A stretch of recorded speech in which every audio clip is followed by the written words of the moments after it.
ಆದರೆ ಒಂದೇನಪ್ಪ ಅಂತಂದರೆ ಈ ಮನೆ ಗುರುಜಿ ಅಂತಿದ್ದಾರೆ ಅವ್ರು ಮಾರ್ಬಿಡ್ತೀನಿ ಅಂತಂತಾರೆ. ಮೇಡಮ್ ಅವರು ನಮಗೆ ಏನು ಮಾಡ್ತಾರೋ ಗೊತ್ತಿಲ್ಲ.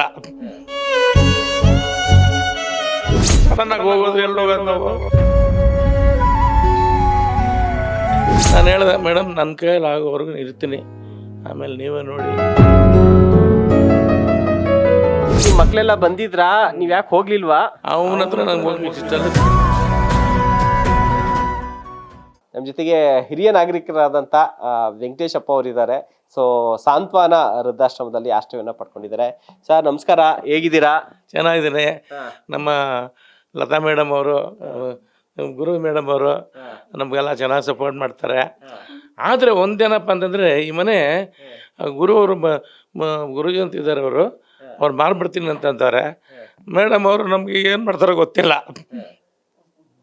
ಮೇಡಮ್ ಅವ್ರು ಇರ್ತಾರೆ ಬಿಡಿ, ತಲೆ ಕೆಡ್ಸ್ಕೊಂಬಿಡಿ, ನಾವು ಅದಕ್ಕೆ ಬಂದಿರೋದು. ನಾವು ಅದಕ್ಕೇನೆ ಅದರಿಂದ ಯೋಚನೆ ಆಗಿದೆ ನಮಗೆ. 3 ಜನಕ್ಕೂ ನಾವು ಸಡನ್ನಾಗಿ ಹೋಗೋದ್ರೆ ಎಲ್ಲಿ ಹೋಗೋದು ನಾವು.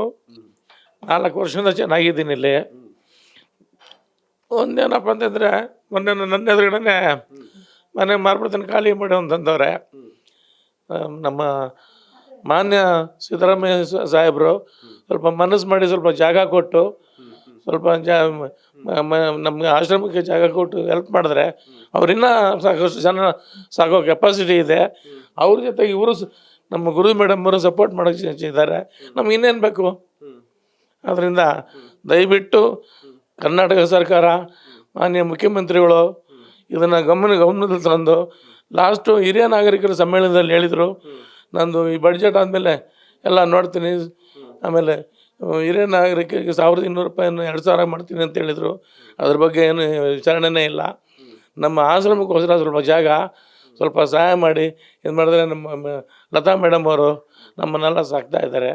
ಅದರಿಂದ ಅವ್ರಿಗೆ ಜಯವಾಗಲಿ, ಜೈ ಕರ್ನಾಟಕ. ಸಿದ್ದರಾಮಯ್ಯ ಸಾಹೇಬ್ರಿಗೂ ನಮಸ್ಕಾರ ಅಂತ ತಿಳಿಸ್ತಾ ಇದ್ದೀನಿ. ದಯವಿಟ್ಟು ಇದ್ರ ಮೇಲೆ 100ಕ್ಕೆ 100ರಷ್ಟು ಗಮನ ಕೊಟ್ಟು ನಮ್ಮ ಮೇಲೆ ಕರುಣೆ ತೋರಿಸೋಕ್ಕೆ ಕೇಳ್ಕೊಳ್ತಾ ಇದ್ದೀನಿ. ಲಾಸ್ಟ್ ಟೈಮ್ ನೀವು ಮಾತಾಡಿದ್ರಿ, ನಿಮ್ಮ ಮಕ್ಕಳೆಲ್ಲ ಬಂದಿದ್ರಾ? ನೀವ್ ಯಾಕೆ ಹೋಗ್ಲಿಲ್ವಾ? ಇಲ್ಲ, ಇವಾಗ ಅವನು ದೊಡ್ಡ ಮಗ ಅಲ್ಲಿ ಮನೇಲಿ ಸಾಕಾಗಲ್ಲ. ಅವನು ಸ್ವಲ್ಪ ಸಂಪಾದನೆ ಕಮ್ಮಿ. ಮಕ್ಕಳಿಗೆ ತಿಂಗಳಿಗೆ ವರ್ಷಕ್ಕೆ 2 ಲಕ್ಷ ಕಟ್ಟಬೇಕು ಅವನು ಕಾಲೇಜಿಗೆ. ಅವನ ಹತ್ರ ನಂಗೆ ಹೋಗೋಕ್ಕೆ ಇಷ್ಟ ಇಲ್ಲ. ಚಿಕ್ಕವನು ಕರೀತಾವನೆ. ನನಗೆ ಇಲ್ಲಿ ರೂಢಿ ಆಗ್ಬಿಟ್ಟು ನಾನು ಹೇಳಿದೆ ಮೇಡಮ್ ನನ್ನ ಕೈಯಲ್ಲಿ ಆಗೋವರೆಗೂ ಇರ್ತೀನಿ, ಆಮೇಲೆ ನೀವೇ ನೋಡಿ ಅಂತ ಹೇಳಿದೆ. ಮೊನ್ನೆ ಅದು ತಿರುಪ್ತಿಗೆ ಹೋಗ್ಬೇಕು ಬಾಪ ಅಂತಂದ. ನನ್ನ ಕೈಯಲ್ಲಿ ನಡೆಯೋಕ್ಕಾಗಲ್ಲಪ್ಪ, ನೀವು ಓಡ್ ಬನ್ನಿ ಅಂತ ಹೇಳಿದ್ದೀನಿ. ಇಲ್ಲೇ ಇರ್ತೀನಿ ಅಂದರೆ ಮಕ್ಕಳಿಗೇನು ತೊಂದರೆ ಏನಿಲ್ಲ. ಏನೋ ಒಂದು ವಿಷಯದಲ್ಲಿ ಬಂದೇ ಇಲ್ಲೇ ಅದು ಇಲ್ಲಿ ಚೆನ್ನಾಗಿ ಸೆಟ್ ಆಗೋಯ್ತು ನನಗೆ. ಆದ್ದರಿಂದ ದಯವಿಟ್ಟು ಸಿದ್ದರಾಮಯ್ಯ ಸಾಹೇಬರು ನಮ್ಮಂಥ ಬಡವರಿಗೆ ಸ್ವಲ್ಪ ಸಹಾಯ ಮಾಡಬೇಕು ಅಂತ ಕೇಳ್ಕೊಳ್ತಾ ಇದ್ದೀನಿ. ಜೈ ಸಾಂತ್ವನ ಮಹಿಳಾ ಸಂಸ್ಥೆ, ಜೈ ಲತಾ ಶಿವಕುಮಾರ್, ಜೈ ಗುರು ಮೇಡಮ್ ಅವ್ರಿಗೆ.